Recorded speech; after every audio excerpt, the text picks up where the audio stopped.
60 Minutes overtime. In November 2022, Ukraine liberated Kherson from the Russian forces that occupied that city for about 8 months.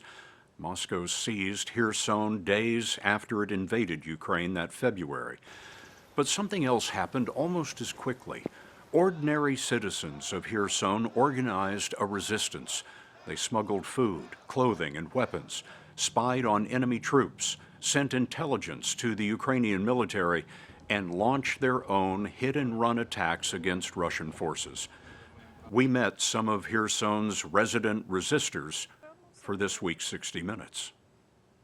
Before the war, did you think of yourself as a courageous person? Коли ти бачиш людей, які дійсно опиняються, жінки, які опиняються в лавах Збройних сил, коли беруть жінки, які беруть на себе певну таку відповідальність чоловічу, не жіночу, ти розумієш, що це сміливе рішення. А тут ти просто робиш те, що ти повинен робити, тому що ти не зміг потрапити там на передову ще кудись. Тобто назвати, що це сміливість, навряд чи.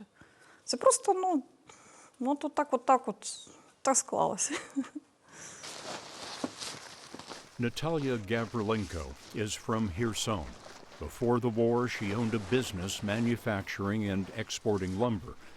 She told us she also had political ambitions, but the war ruined both. After Russia invaded, she began smuggling food, medicine, and weapons to the civilian resistance. She even set up a makeshift hospital. Why did you feel like this was your responsibility? Ти вже знаходишся в такому адреналіновому коражі, коли ти розумієш, що треба робити все, що потрібно від тебе. Що ти можеш на цей час робити, те і треба робити. Тим паче, що всі друзі, всі військові. Тобто в мене не було в кругу друзів цивільних людей, розумієте? Тому таке рішення, воно само собою прийшло. While the Russians still occupied Kherson, they captured and detained Natalia for 4 months. They also captured these two resistors, Alexander Diakov and Roman Baklajo. Alexander told us that before he was captured, he provided the Ukrainian military with coordinates of Russian military depots that held ammunition and troops. He communicated with the resistance in coded messages. Roman told us he smuggled weapons and spied on the Russians, sending information to the Ukrainian military through apps, including Signal and WhatsApp. Это было в кафе, там детская площадка, мы с моим маленьким ребенком гуляли, ему было 3 годика. И, так бы сказать, следили за этим.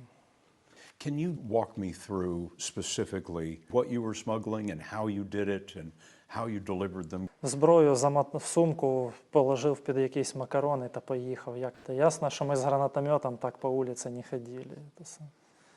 Засунув під сидіння, там посел і поїхав.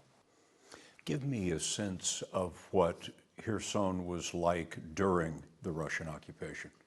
Під час окупації здесь був жах. Люди не довіряли нікому. Ніхто не був впевнений в тому, як поведе людина, з якою ти спілкуєшся себе через 5 хвилин. Тому що катували людей, хватали всеред вулиці, катували, і катівень були в Херсоні не одна. So many people evacuated. I wonder why you stayed. Так, я залишився, тому що є люди, кому я досі допомагаю, навіть після того, що я переніс в полоні. Я все одно залишився в Херсоні, бо я розумію, що я здесь комусь потрібен.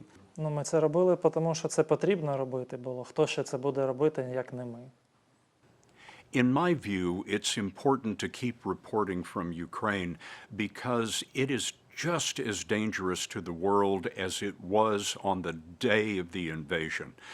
What we must keep in mind is that Ukraine, of course, is right on the border of the NATO states, and a single errant missile aimed at Ukraine but falling in a place like Poland could bring all of NATO into the war.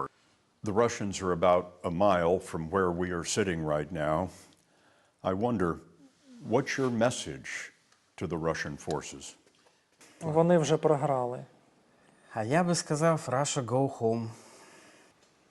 Херсон – це Україна, Херсонська область – це Україна, і вона і залишиться. Як би вони не хотіли затягнути нас в Росію. Пускай забирають ті, хто бажає к ним поїхати і валять до себе.